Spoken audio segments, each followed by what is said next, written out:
So there's this kind of seeing that doesn't belong to the mind or to the sense organs.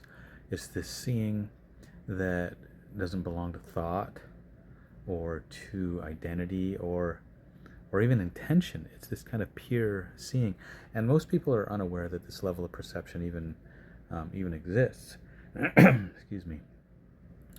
And it's because from birth we're taught to interpret everything, right? From emotion to sensation to life itself through the lens of thought.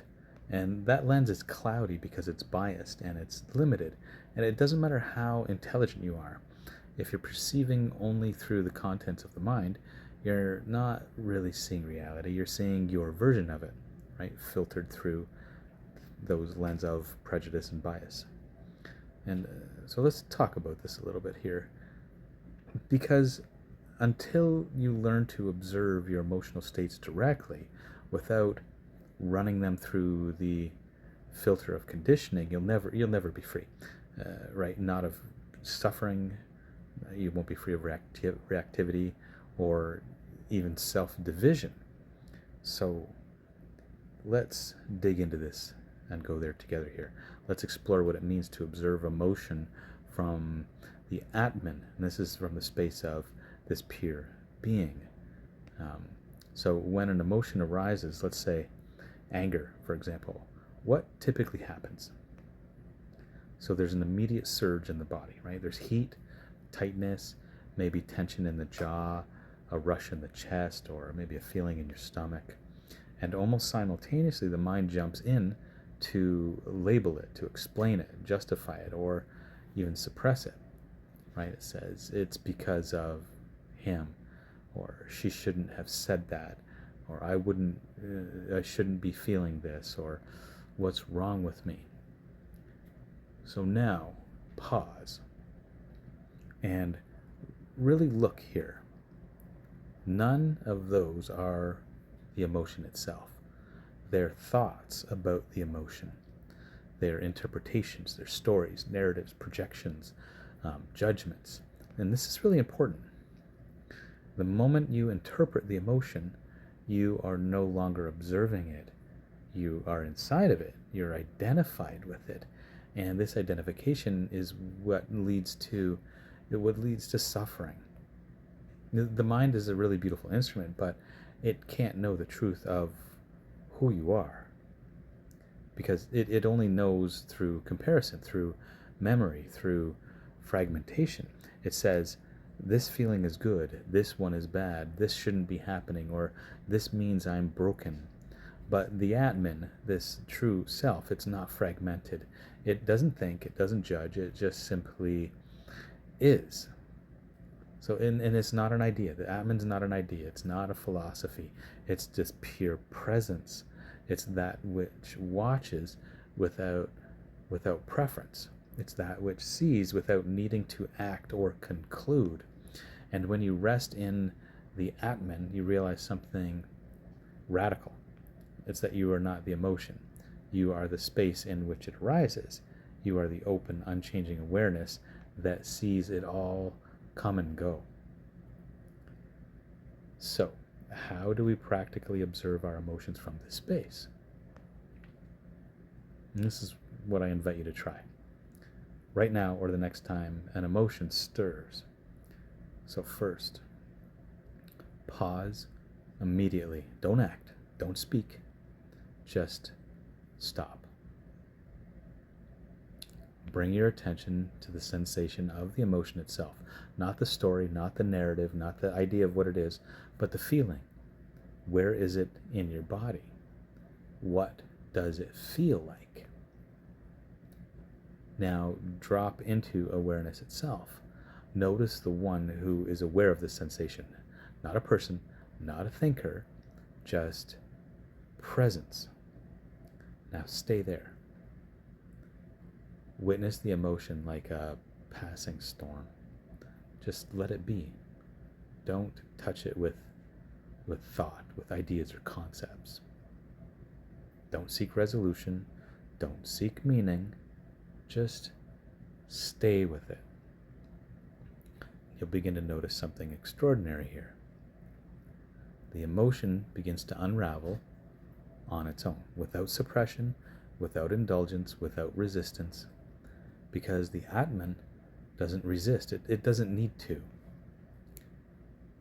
And when you meet your emotional states from that space, the grip loosens, their meaning dissolves, their power to bind you, it disappears.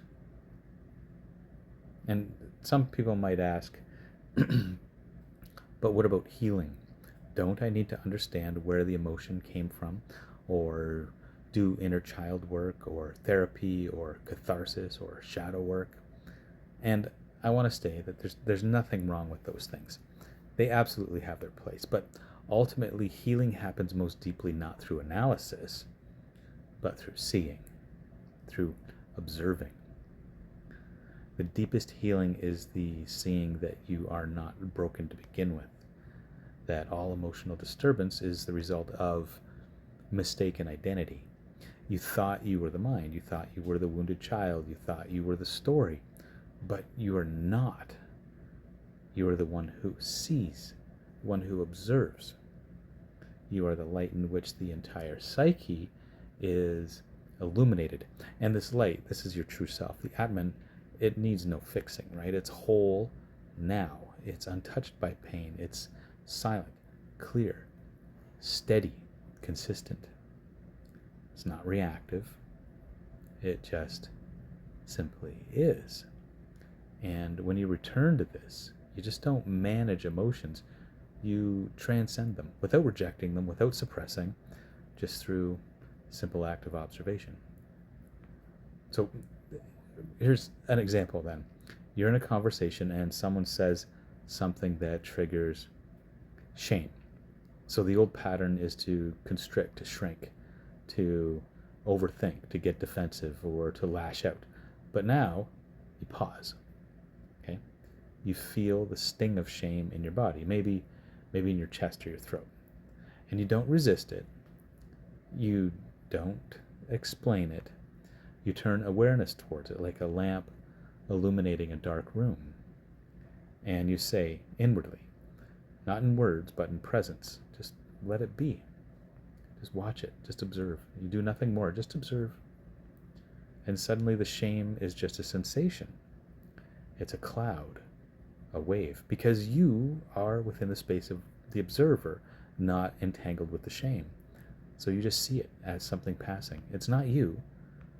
Or maybe sadness arises out of nowhere. This is a deep melancholy. And again, instead of identifying with it or rushing to fix it, you just stay with it. You just observe. Once again, you just fix yourself in the space of the observer. You let it move. You let it reign.